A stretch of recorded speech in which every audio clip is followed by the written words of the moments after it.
Salut, salut et bienvenue à la chaîne du bien-être où nous aidons nos jeunes sœurs à restaurer leur destinée à partir du bien-être afin de jouir des grâces et talents qui résident en elles.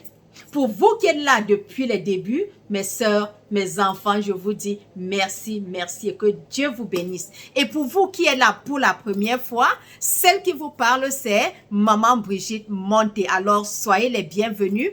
Et n'oubliez pas de cliquer sur le bouton de notification pour être informé de nos prochaines vidéos. Je vous encourage aussi à faire comme celles qui vous ont invité, partagez dans vos différents groupes afin qu'ensemble, nous puissions apporter un plus à la société et à nos différentes familles. Je voudrais aussi que vous sachiez que ce que nous faisons ici n'est qu'une branche de notre boutique New World Wellbeing que nous avons en ligne où vous pouvez trouver pas mal de produits. Alors, faites-y un tour. Je suis sûre, vous ne serez pas déçus. Aujourd'hui, nous partageons avec vous, mes jeunes sœurs, la deuxième clé sur le bien-être financier. Alors, cette deuxième clé, nous l'avions titrée « Les 7 règles pour accéder au bien-être financier ». Alors, gardez l'écoute. Avant de partager le contenu de cette deuxième clé avec vous, je voudrais, mes jeunes sœurs, mes enfants, que vous sachiez que le Maître suprême, qui est l'auteur de toute vie, et qui est le Dieu de l'univers, nous dit dans sa parole, « Avant que ta mère ne te conçoive, je te connaissais. J'avais déjà prévu pour toi, pour moi, un plan de bonheur. » Quelle bonne nouvelle. Il a déjà prévu pour nous un plan de bonheur. Alors, d'aucuns diront, et pourquoi alors? Je vous réponds en disant que le bonheur ne se situe pas à la même date pour chacun de nous. Chacune a son temps, chacune a son rythme. Comme les doigts de la main ne sont pas égaux, c'est comme ça que le bonheur, c'est selon les niveaux. Dieu seul sait pourquoi. De même comme on ne choisit pas son frère et sa sœur, on ne choisit pas son parent, le bonheur, c'est Dieu qui sait comment il a programmé en fonction des responsabilités que chacun de nous aura à jouer avec ce qu'il a reçu de Dieu. Donc, tout se situe, tout se joue à partir de la naissance. Et quand et comment? De l'hérédité physique et sociale que nous recevons de 0 à 14 ans dans la famille où nous naissons. L'hérédité physique et sociale de chaque famille détermine le devenir d'un individu ou d'un enfant.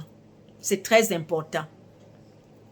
Une fois que vous savez ça, je vous encourage maintenant à nouer une connexion et une connaissance avec ce maître de l'univers qui vous a créé, et qui vous connaît mieux que quiconque et qui connaît le plan de bonheur qu'il a prévu pour vous et pour moi.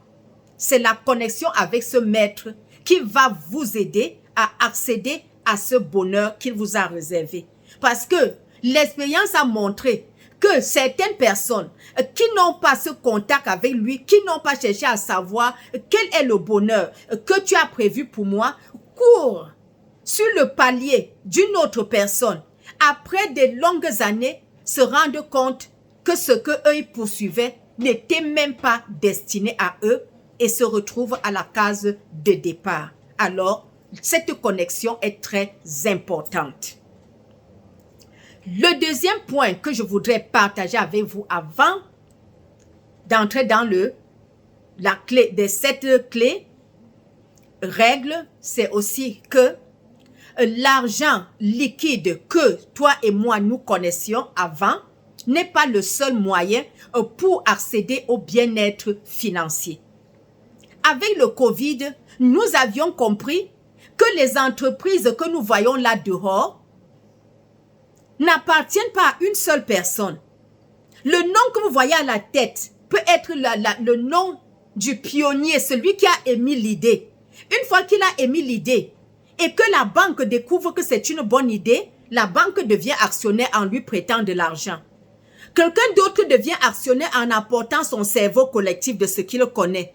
Et c'est comme ça que la compagnie grandit. Chacun vient mettre un peu de son argent, le capital de la compagnie grandit et les gens deviennent financièrement, les gens vivent le bien-être financier en étant des actionnaires dans des sociétés, dans des compagnies. Voilà comment les gens bâtissent leur bien-être financier. C'est pour cette raison que je vous ai dit dans la dernière vidéo que l'expérience a montré que même les gens qui font des grandes études, des longues études, sont avec des grands postes d'emploi, ont toujours des problèmes financiers. Donc, tout se joue au niveau de l'investissement. Investir son argent dans plusieurs actions, dans plusieurs activités. C'est là où on cultive le bien-être financier. Et nous devons aussi comprendre qu'il y a plusieurs formes de monnaie. L'argent que nous connaissons là, toi et moi, n'est pas la seule forme. Avec le Covid, nous avions compris qu'il y a une autre forme de monnaie qu'on appelle argent numérique. Nous ne connaissions pas ça avant.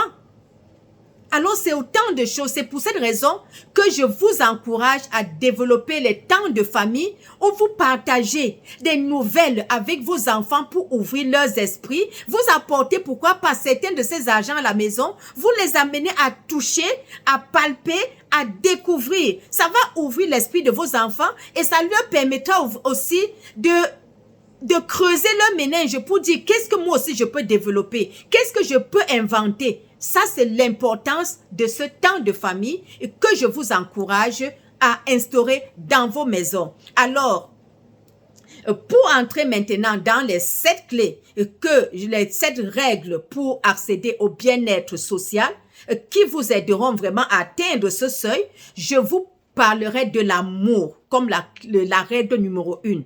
L'amour du prochain. L'amour de son travail, c'est très important. Quand on s'est aimé autour de soi, même le voisin peut vous donner une information. Même un étranger peut vous donner une information. Quand vous aimez ce que vous faites également, vous pouvez passer 10 heures, 16 heures dessus. Vous n'allez pas ressentir la fatigue parce que vous le faites avec amour. Le deuxième point, c'est les pensées positives. Nous avions déjà parlé de ça. La troisième, c'est l'ouverture à l'esprit. Aider nos enfants à avoir une ouverture d'esprit, à voir loin, à réfléchir grand. Ne pas être limité. Le quatrième point, c'est l'application du cerveau collectif, même au niveau de la famille. Vous allez voir qu'au niveau de la famille, les enfants, d'aucuns sont bons en mathématiques, d'autres en sciences, en français, et ensemble, ils peuvent se mettre pour créer quelque chose, même au niveau de la famille. Je vous donnerai un exemple à partir d'une clé.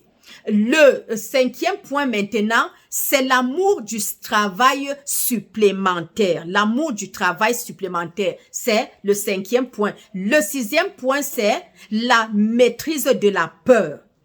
La maîtrise de la peur. La peur fait trop de dégâts dans nos vies. Et le 7e, enfin, le désir d'apprendre de nouvelles choses. Alors, que le Saint-Esprit vous accompagne, que la grâce de Dieu vous éclaire et que la semaine soit agréable. Bon début de semaine et dans la paix.